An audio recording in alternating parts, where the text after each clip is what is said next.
Fox 61 News at 5 starts now. And right now at 5, concerns on Connecticut's waterways. The search is on for missing teen near one pond and also on the Connecticut River. Your heart kind of sinks because it could happen to anybody.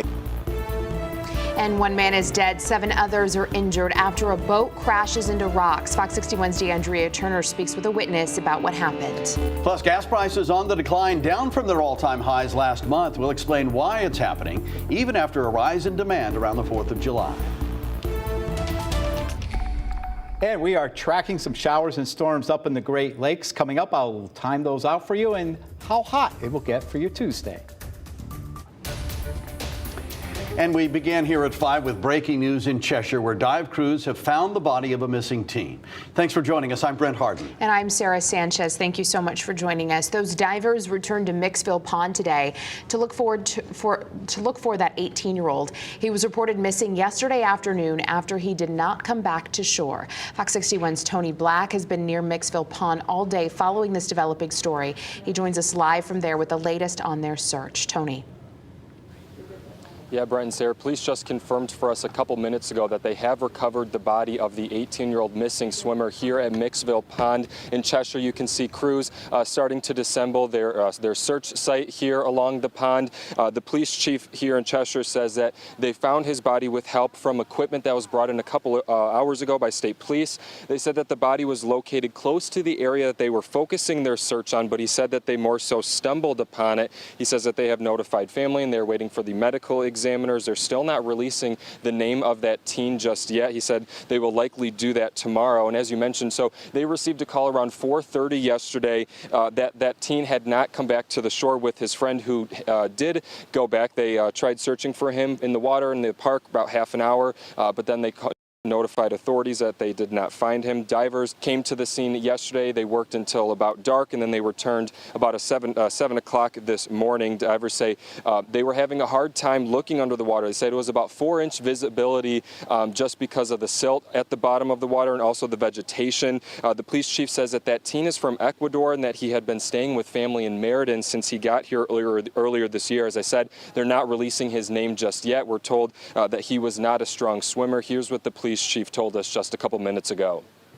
You know, I think they're obviously devastated. We've had a family liaison officer with them.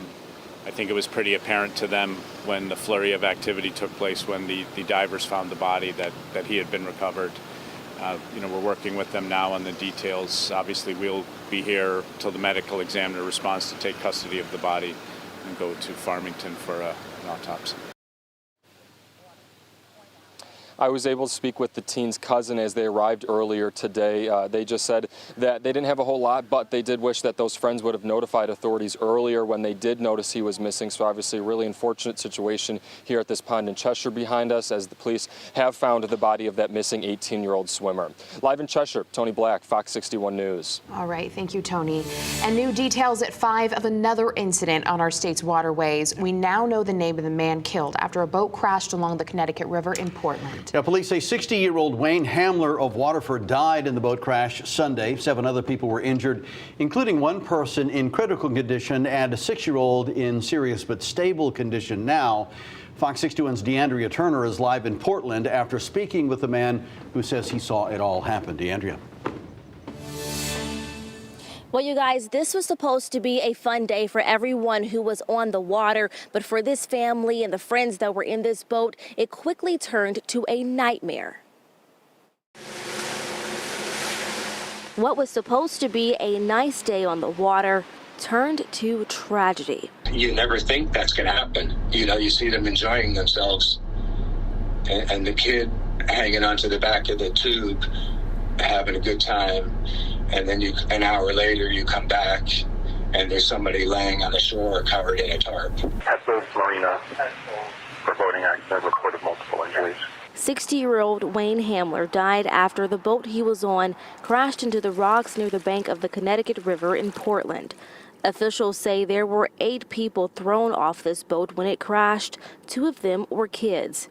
Mark Gagner saw the boat after the crash. Kind of makes your heart stop. And then seeing the news online after and getting texts from friends about the accident, your heart kind of sinks because it could happen to anybody. Like that family started the day looking to enjoy a day on the water, and unfortunately, now things won't be the same. A heartbreaking change for the family, leaving those who frequent the water on high alert. And it just kind of reminds you if things happen quick on the water, and it's just, you really got to be aware. Safety is always number one, always number one.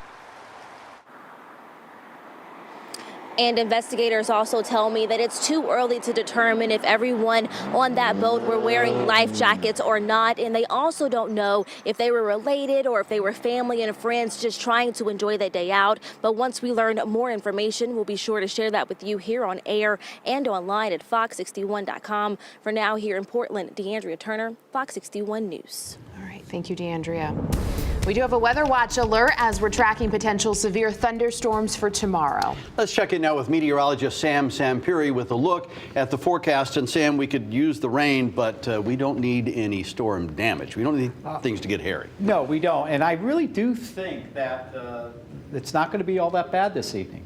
So, yeah, that's the way it looks right now. And we'll time this out for you, but you can't rule it out because we're going to have a little bit more heat and humidity coming back at us tomorrow. So it's 84 now. It got a little bit humid today, but I'll tell you, these temperatures aren't bad at all. It's very nice out there. 82 Torrington, 81 Waterbury, 81 Chester.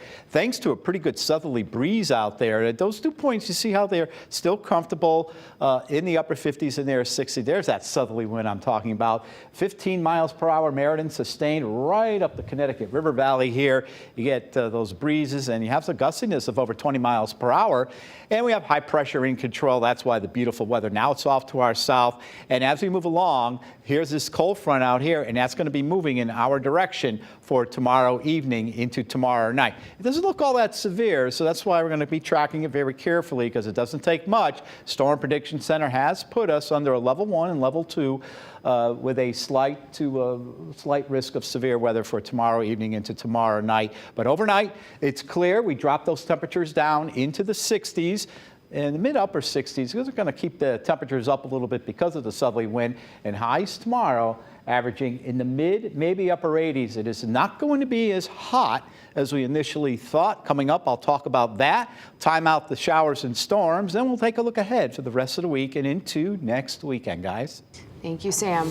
Well, new at 5, police in New Haven are investigating a shooting. 2 people were shot on Kimberly Avenue earlier today. No word yet at this hour on the conditions of the people who were shot, so stay with Fox 61 for updates on air, online, and on the Fox 61 News app. A fire broke out at Ted's Supermarket in Hebron this morning. Firefighters saying it started just after 11 in the shopping plaza on Main Street. No one was injured. The fire was contained mainly to the liquor store and possibly another business. The manager of Ted's Supermarket says the health inspector will come in to look through the main grocery store before it can reopen. And new details at 5 in Hartford, where we now know the name of the person killed overnight in a crash. Hartford police say 33-year-old Jamal McCall died. The crash happened at the intersection of New Britain and Fairfield Avenues just after midnight. McCall and his passenger were taken to the hospital with serious injuries.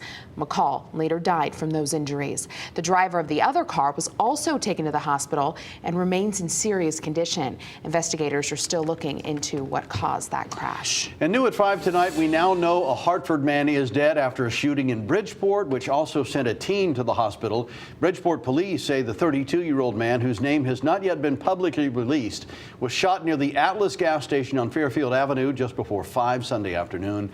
An 18-year-old Bridgeport man was also shot and had surgery today. Both men were rushed to a hospital with multiple gunshot wounds. Officers say there were several illegal ATVs, dirt bikes, and motorcycles in the area during that shooting. The investigation is ongoing, and anyone with information about it should call Bridgeport Police. Prices for regular gas are declining, down nearly 35 cents after peaking at our state's all-time high about a month ago. According to AAA, the average for a gallon of gas is $4.64. That's down 14 cents from a week ago and 34 cents lower than the record high on June 14th. And diesel prices are also going down, although still really high. Even though the state's diesel fuel tax increased 9 cents cents back on July 1st. The average is now $5.87 a gallon, 15 cents cheaper than a week ago and 57 cents lower than our all-time record on May 18th. And if you're heading out of state soon, here's a look at the regular unleaded averages across New England right now. Connecticut remains the lowest statewide average in New England, 4 cents cheaper than the next lowest in New Hampshire. New Jersey's average is 7 cents higher than ours, while New York and Pennsylvania's averages are at least 15 cents higher than Connecticut. Now, here's a look at the regular unleaded national averages, which are declining at a similar rate as our prices in Connecticut. The national price down 34 cents from the all-time high, which, again, like our state, was on June 14th. AAA says falling crude oil prices are leading to lower costs at the pump. Senator Richard Blumenthal says he has tested positive for COVID-19. Senator Blumenthal tweeted about his positive test this morning, saying he's not experiencing any symptoms and he'll be working remotely this week. The senator just returned from a trip to Ukraine to meet with Ukrainian President Volodymyr Zelensky amid Russia's invasion of the country. In his tweet, Senator Blumenthal also urged everyone to get vaccinated or get a booster shot.